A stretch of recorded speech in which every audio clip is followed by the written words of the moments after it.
Hi, everyone.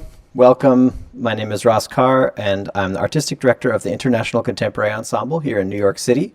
Welcome to our panel discussion as a part of the Dark Music Days. We are broadcasting here both from New York City and also we have guests from Reykjavik in Iceland. And the purpose of this panel today is to introduce you to our project and our process with Anthony Braxton and his music. And I have a panel to answer some questions and talk about their familiarity and relationship to Anthony Braxton as an artist, as a scholar, as a writer, as a composer, and as a performer.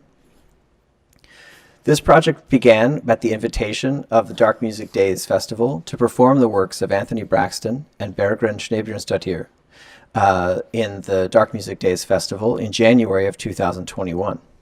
Of course, the pandemic delayed our performance, but we're delighted to be able to present a special remote performance of Bergrun Snæbjørnsdóttir's world premiere Echinosis tomorrow at 5 p.m. Eastern Time, 9 p.m. Icelandic Time, in partnership with the Dark Music Days Festival, and it co-located at Roulette Intermedium in Brooklyn and Harpa in Reykjavik.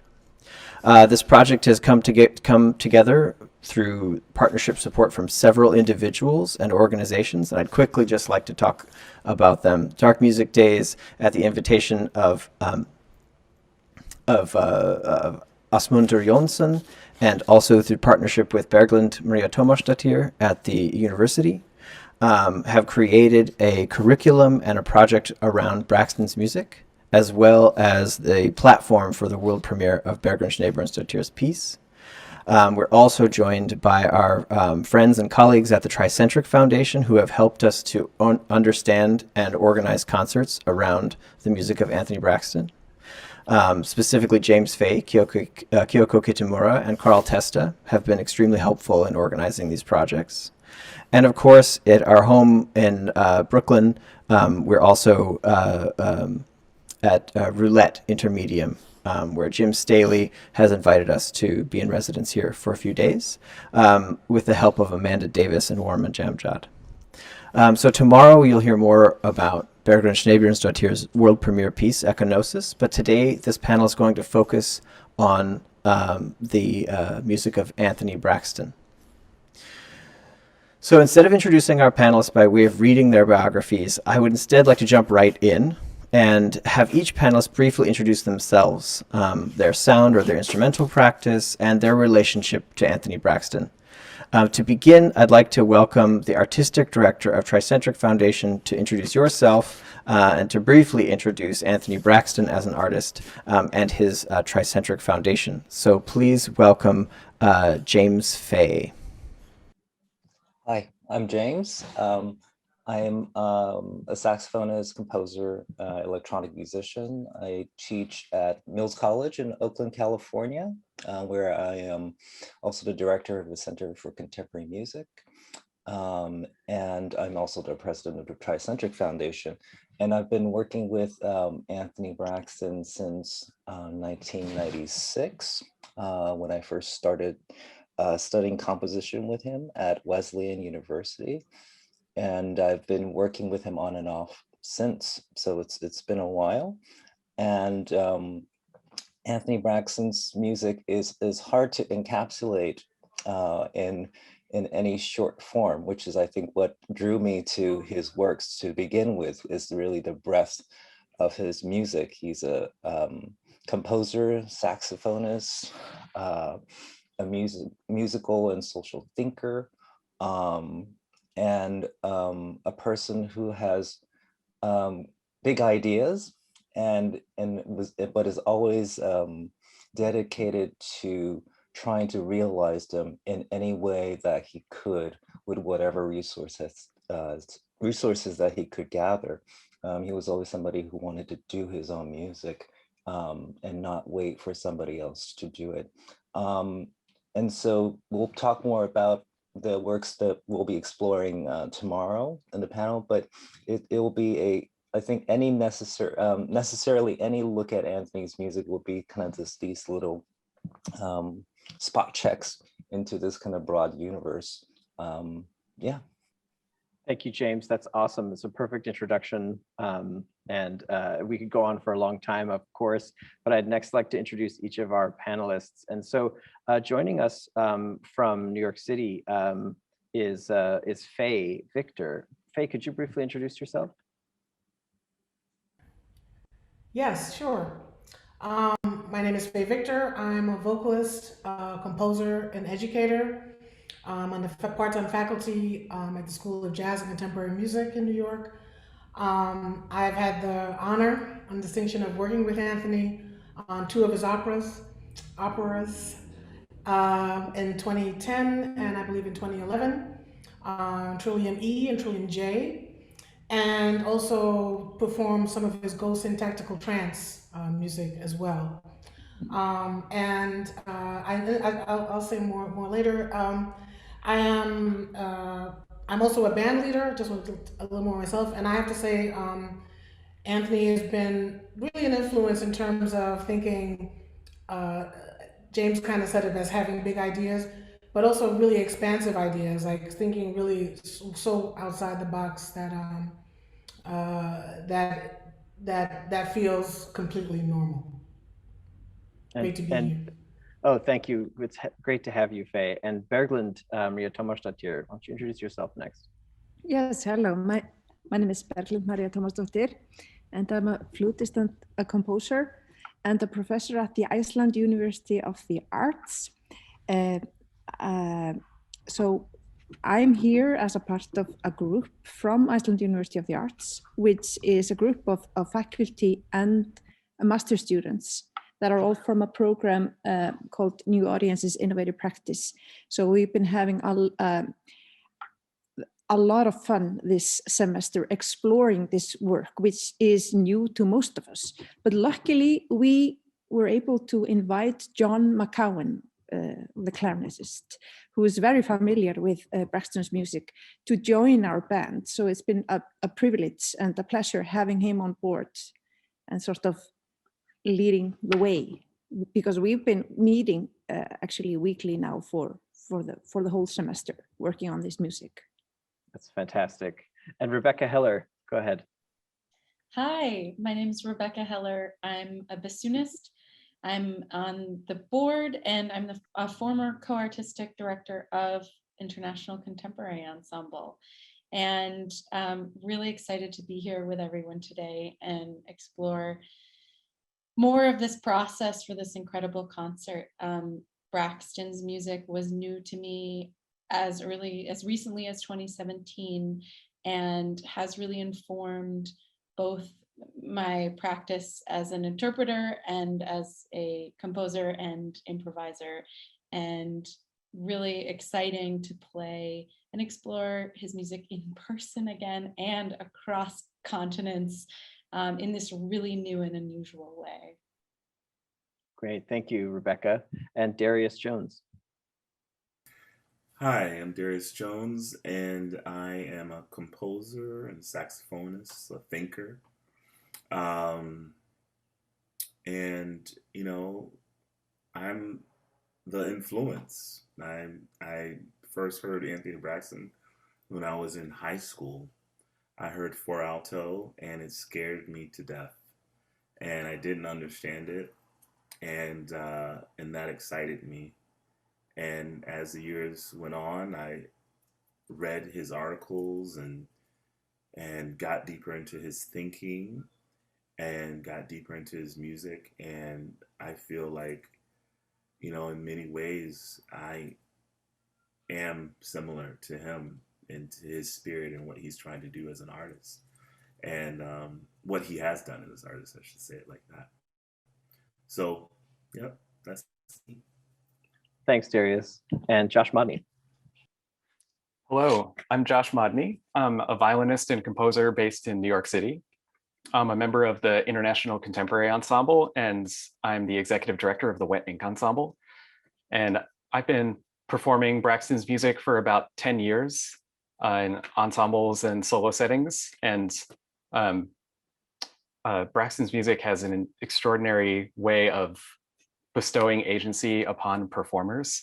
And I credit the study and performance of his music with helping me find my own creative voice and to grow as an improviser. Thank you, Josh. I'd like to jump in right away after those introductions with some topic areas that we had in an email exchange leading up to this. Faye, I was really grateful that you sent a note about your story about an experience in 2014. I wonder if you wanted to share about that experience or more broadly, what inspires you about his music, Anthony Braxton's performances or his compositions? Okay, I will get the mute on mute thing together. Well, interestingly enough, it's important to the story. Some of you may have known this, but I lived in the Netherlands for a long period of time. And one of my mentors, Misha Mengelberg, was, I wouldn't call him a mentor to Anthony, but he was sort of an important figure. And one of the things that happened for me when I lived there was this sort of expansive idea of the Dutch sort of improvising tradition is this idea of everything is everything aesthetic, where it's sort of bringing in all these ideas. And when I heard Anthony's music a long time ago, but more related to his standards, when I started to hear his compositions, and sort of in relationship with working in the Netherlands and sort of this new, which was a brand new aesthetic to me, coming out of the African American jazz tradition. It was amazing to hear the connection and how James also said as well, this wide I keep using the word expansive. So this wide reference material. That's what I mean. Sort of the sources of the musical ideas were were basically from all over the world, and just hearing that, gave me the sense that that's really an okay thing to do. So that was a big inspiration from Anthony, and then to actually work and perform two of his operas, and then feel that sort of from within in the music as well. What I'm very excited about this performance is it's the first time I get to interact and perform his numbered compositions. So that's very, very exciting for me. What you asked about 2014, there was a period of time where the Tri-Centric Foundation had a commissioning series, and where guest artists were invited to present large works for the orchestra, the Tri-Centric Orchestra. And then there was a year when there was a presenting series, and we were asked to submit ideas for works, and I submitted an idea and I was selected, which was such a great honor. And my husband and I composed a piece called Neighborhood Dynamics, which is a piece about gentrification from the inside out. It was with my working band at the time called the Faye Victor Ensemble, with Ken Filiano on bass and Anders Nilsson on guitar. And we invited two guests, great Nicole Mitchell, played flute, and Vincent Chansey on French horn. And the amazing thing was, it was a 2-week festival actually, because there was in the following week, there was a presentation of the opera, which the name escapes me at this moment. And luckily for me, I was booked our set was to open for Anthony's Nanette. So Anthony happened to be there when we presented this work, and which was very scary. Very scary that he was actually in the audience. Not only was he in the audience, he sat up in the balcony, focused on the piece the entire time, which was such an honor from somebody like Anthony. Anyway, he really loved the piece, and it was such a special moment for me as a composer, and it was the first large work my husband and I had ever done. So it was an amazing moment. Thank you for letting me talk about that. Oh, of course. That's a great story. And Berglind, I wonder, so this music is maybe more new to you. It's new to the International Contemporary Ensemble as well. It's only about a 4-year history of working with this music. Berglind, I wonder, how have you integrated his music into your curriculum at the university? So as I said previously, we've been, this is like a group of students and faculty that has been meeting regularly since, what is it, January. And we basically have been exploring it, taking turns leading the rehearsals. Also, as I said, being lucky having John McCowan on board, who was very or at least way more familiar with Braxton's work than any of us were. So what we like about it and what is makes it very relevant for us is just this, as somebody said, I think it was you, Josh, this bestowing agency upon the performers, this this creative freedom that it allows for the performers to explore the music and to have fun with it and play around with it. And I mean, John has been very he's regularly been telling us stories about like stuff that, oh yeah, Braxton likes it when this happens, and all these funny stories that we've been enjoying. So I mean, that has been a lot of fun. And I see it a little bit as Lego. I don't know how you pronounce it in English, like Lego cubes. The cubes that you can play around with. You can, you can be very creative, and you can come up with different ways of putting it together, and the ideas are endless. So I mean, it's been giving us a lot of, or creating this interesting artistic space for us to work within, like a somewhat a bridge between, I guess, improvisation and written music. And for this group, who is mostly coming from classical music, it's just a very, very, very welcoming invitation or something like that to more like improvised music and sort of composing as you go along. That's fantastic. I'm so glad to hear that. And also, I wanted to ask Rebecca Heller, similarly on our side of the Atlantic in the United States, we are thinking of ourselves more as students of the study of Anthony Braxton's music and learning a lot as we go. But it's an interesting balance because we're asked, and with our partners like at the New School or at the Banff Center, to also teach a little bit about Anthony Braxton or lead projects. And Rebecca, I wonder if you can tell us a little bit what that process is like pedagogically for working with Anthony Braxton's music. Yeah, it's really interesting. I forgot to say in my introduction, I'm also on the faculty of Mannes School of Music at the College of Performing Arts at the New School. And we have International Contemporary Ensemble has a partnership project with the College of Performing Arts where we work side by side with chamber music and small ensembles, and have done that remotely this past year as well. And as I said before, 2017 was our first instance of really digging into Braxton's music. We presented it at the Ojai Festival, working alongside the violinist Erica Dicker, who is very familiar with Braxton's music. And that was a really eye-opening experience for us. I think as an ensemble that is really focused on sounding super polished, and I would say almost rehearsing things so much that it feels just like we're able to spin it out without thinking.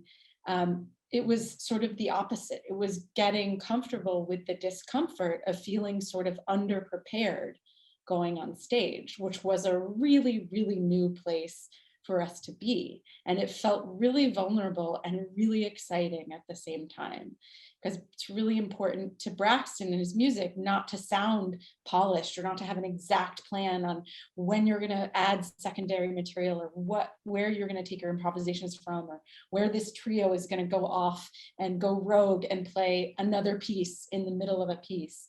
And so that experience for us was really, really rich and profound. And I think affected not only we've been sort of asked to be leaders in this work now, but I think it really also affected our creativity as artists and as an ensemble. I think it really made us think about more deeply how we were interpreting and creating other new works together, and how we could bring the same sort of fiery sense of like very like fly by the seat of your pants energy and excitement but also this sense of newness and discovery and real presence of being in the moment and allowing musical accidents to occur and embracing them instead of sort of fearing them and rehearsing them out of any possible scenario.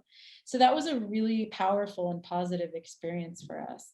And when we were able to bring to Ensemble Evolution, which is our summer program for young creative artists, which is in partnership with the New School now, and able to find really exciting ways of building that kind of spirit into the curriculum, also at the Walden School, and through our partnership project at Ensemble Evolution, or excuse me, at the New School. So I think about it all the time, and I still feel very much new to this world. Again, it's been only 4 years, so I feel like I learned so much every time I play, and especially when I get to play with artists who've worked really closely with Anthony, like Faye and Darius, and that is really exciting, and James, of course. So yeah, I'm really excited to be able to embrace that kind of performance energy again tomorrow night. It feels like a really good first live performance in order to sort of, yeah, to make music with one another again. So it feels like a real joy. That's so well said, Rebecca. Thank you for that. And I want to, before bringing Darius and Josh into this, I want to ask James if you could speak a little bit to the Tri-Centric Foundation's efforts to make these kinds of things happen. So, for example, people are being introduced to Anthony Braxton's music by way of his scores, as opposed to by way of a collaborative relationship, which was pre-established. And I wonder if you could speak to that phenomenon and whether that's going, the way you'd like it to, or what you'd like to see different, and just speak a little bit about the Tri-Centric's efforts. Yeah, I think all the above is typical. I think for Anthony, thank you, Ivan. So I think all the above. I think it's important for Anthony that people can approach his music in different ways. That is, you can just play his pieces as it is written on the score, and like you would do any other piece. But you may also play it in a context that we'll be doing it tomorrow, which is pieces that are happening simultaneously with other pieces. They're kind of used, like Lego blocks, as Berglund just said, like they're parts of a whole that in some ways we're improvising with the compositions to make this kind of larger work. And there are pieces that have a performance practice history that goes with it. So I think it's different when you just get the piece of paper. So you might approach that, or you might consult a recording and try to figure out how the piece was approached when Braxton's ensembles played it, or you might work with somebody who has a close relationship to that music. But I think those are all possibilities. And I think what Tri-Centric wants to do is to make the music as widely available as possible, and to also help people engage in all those different levels, that it's not just the one way to do. I think, we don't want people to feel inhibited, that there's one right way to think about these works, right?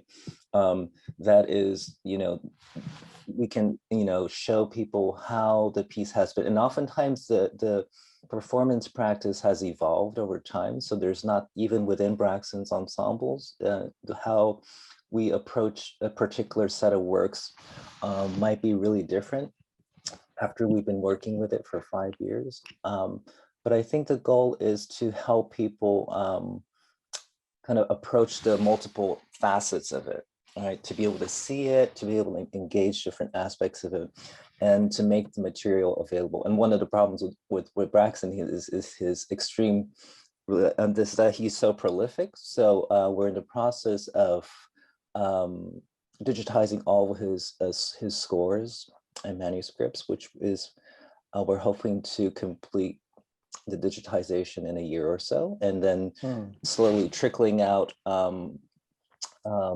compositions that we can publish and provide to musicians. So now we're at the stage where we really have a pretty large set of works that we can send out. There are works that are published, but then there are also works that, whenever musicians contact us and they, we can talk about it and we can figure out a set of works that might be suitable. And then we can also have a discussion and just think about strategies for them to approach it.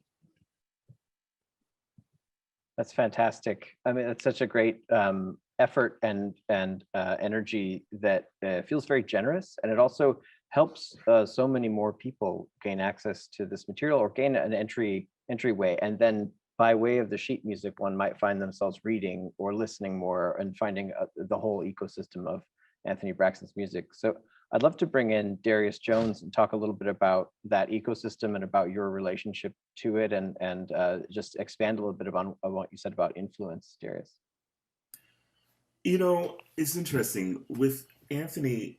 I remember this very particular moment where I was in college and in Virginia, and I bought the magazine Signal to Noise, and he was on the cover, and there was this article, and I remember going to read the article, and I couldn't understand what he was talking about. I was like, I just didn't. It, like, the language he was speaking was almost like foreign or something like that. He was saying all these words that didn't make sense to me at the time. And I remember going to a professor who was like a mentor, and talking, like, trying to understand this more, and him explaining like the importance of developing a language that supersedes the instrument in a lot of ways. And I feel that in your a language that kind of like is world building. And I feel that, like, in many ways, that's what Braxton has done. He's a world builder. He's built a universe unto himself. Like, there's this world that is Braxton. And I find that very alluring and fascinating. And there's a linguistic quality to the universe that he's speaking in. Even if you take it all the way down to, the solo, all those many solo concerts and the solo improvisations, there's a clarity to it in his approach. And even when you listen to Four Alto, you can hear him dealing with these very specific ideas and concepts, and they're and mixing them together, and exploring them unto themselves, and creating kind of like these zones, so to speak. And for me, that was like super liberating, and seeing him kind of do the same thing in his own compositions, especially the stuff that he did on 3 compositions, on the Delmark album and stuff. It's like it really touched me as a musician who was trying to find other pathways within sound, not necessarily a jazz approach or a classical approach, but something that felt unique to myself and to me. And he was a pathway towards the liberation of me. Helping me to understand that you can build a world unto yourself. Wow, super well said. And it's gonna take a while to process the weight of that, I think. And also, I'd like to ask, Josh Modney, you've worked on Braxton's music in an ensemble context, and also with both the Wet Ink Ensemble and the International Contemporary Ensemble, and this pedagogical contexts at the Banff Center or Walden School. But I would love to know more about the decision for why, Josh, you decided to make a solo recording of Anthony Braxton's music for one of your recent releases. What was the impetus for that, and tell me more about the process? Sure. Yeah, in 2018, I put out a solo record called Engage. And it was mostly solo violin music and also duos. And it was music that was written for me, or music that was really important to my history and growth as a musician and some of my own work. And I knew that I wanted a Braxton piece to be on there because Braxton's music was just, resonated with me. And like Darius was saying about world building, like there was an aspect of that, hearing his solo playing and the way Braxton just, has his own self-contained world that's like, and the clarity. And that was all super inspiring to me. And I just wanted to find a way to to honor Braxton's music when I was putting this album together. And at that point, my experience was mostly with ensemble playing. So one aspect of it for me was thinking about the history of the violin as essentially a monophonic instrument that is written into polyphonic contexts. Like going back to Bach's solo violin music, he basically takes this monophonic instrument and writes polyphonic music for it. And there's like a long lineage of classical violin tradition that's doing that. So in terms of my own like history as a classically trained violinist, that was interesting to me, to take this wonderful music by Braxton that I knew as ensemble music and to think about how this would function as a solo, and to do the kind of like color painting that one might do in a composition for solo violin, and to achieve many layers within a solo composition. But then, of course, the other prong of that was listening to For Alto and just being overwhelmed by how amazing that album is, and thinking, well, there's a precedent in Anthony's music for doing it as a solo. And so as I was thinking about putting this interpretation together, I listened to For Alto a lot and tried to feed on his practice as a soloist. And the Tri-Centric Foundation was super helpful in working with me and helping me find the right piece for this. And with their help, I found composition number 222, which is from Ghost Trance Music, and is a bit of an outlier in that series in that it's scored for violin and piano, although it can be played by any instrument. So that also felt appropriate to like take this piece that Anthony envisioned as a violin piece and to put it in a different context that draws upon like, what does ensemble ghost trance music, how can that practice exist in a solo context? And also, how could I pay tribute in a small way to For Alto? Yeah, such a great impetus for a project. And again, as you and Darius have said, and Darius, I'm going to keep picking up on this word world building, because that this built a whole world for you as well, Josh, in creating that album. And I wonder if we could focus on two other worlds. And Faye, I'd love to ask you about, what is the world of Anthony Braxton's opera from the performer's perspective? Maybe speaking specifically to Trillium J, which was performed here at Roulette, where I'm seated right now. I'm here at the at Roulette Intermedium in Brooklyn, and where we're preparing for our concert tomorrow night. But this was also the site of the performance of Trillium J, 6 or 7 years ago. Faye, maybe tell us a little bit about that experience and how it built that world. Well, it's funny.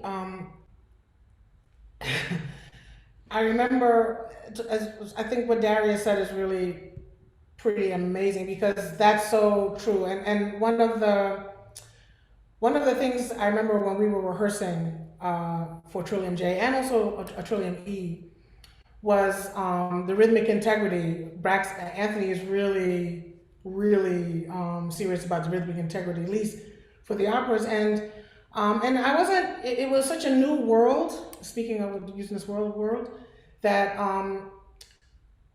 that it made me think about, well, why of everything, why is that so important? And I think it's because of all the different ways the material can be used. And I remember, actually, I think it was actually in Trillium X, Trillium E, there was this choir that sounded like it was on, it was a world that we were in as vocalists, that I had never been in before. And I remember thinking, how, what, I just remember thinking, like, what could have brought these ideas together to make this particular, just this one portion of the opera sound the way that it sounded. It was an incredible experience to work with someone such as Anthony, who creates these really dense worlds while at the same time allowing you the agency, which is where it's come up before, to kind of figure out your way within it. That's a really great way of describing this world that's created. You know, there's agency and there's specificity, and the combination is really what creates the specific world that we'll experience tomorrow at Roulette, or was experienced for Trillium J. You know, even especially the attributes of the opera that are really specific. There was a double Dutch jump rope group, and so many other features of that that were really specific to Roulette and the projections and the cast and all the artists that came together for that. James, I wonder if you could talk a little bit about Anthony Braxton in relationship to things like what we're doing tomorrow, telematic music, multi-site music, maybe even some of your experiences or colleagues' experiences with pieces like Sonic Genome, which take a different approach to site and space and spatialization of ensembles. Sure. In some ways, it's his, at least aspects of his work is kind of ripe for the situation we're in now. I mean, he was talking about doing music on different planets, you know, in the early 80s. So we're not quite there yet, but we're doing it across different continents. But yeah, he was always interested in long distances and simultaneity. He loved marches, both as a kid and as a older man now. And he loved the idea of sound moving in a city. So we've done his piece for 100 tubas twice now, where the 100 tubas are at some point divided into 4 groups, and they go out preferably into the town and circulate. So that idea of being able to come together and pull apart was something we were doing even when we were playing in more traditional venues. So a ensemble was split into smaller ensembles. Even if we're on the same stage, we would start kind of turning into our kind of little individual countries, or I think he would say cities that are connected by train lines. Train is always a big analogy for him.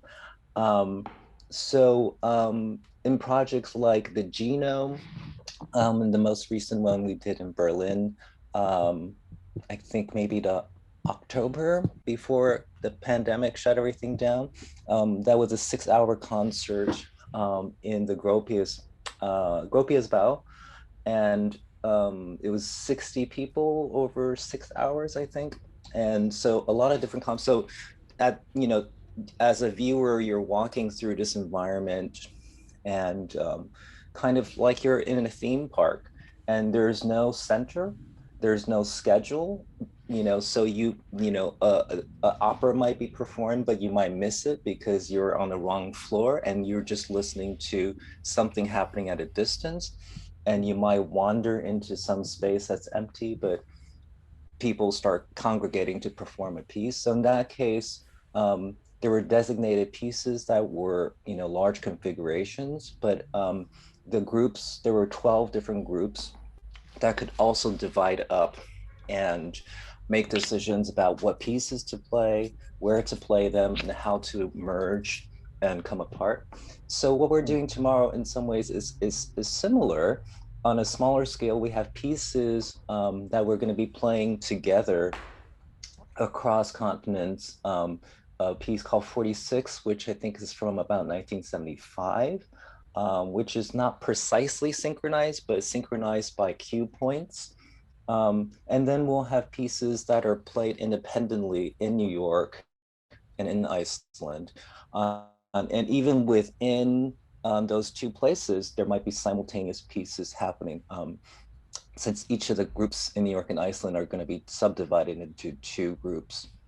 So this idea of simultaneity, being able to do things together, but also completely independently, kind of allows us to, in some ways, engage with his music without, where we're not dealing with this remoteness as a sort of handicap, but really kind of embracing it.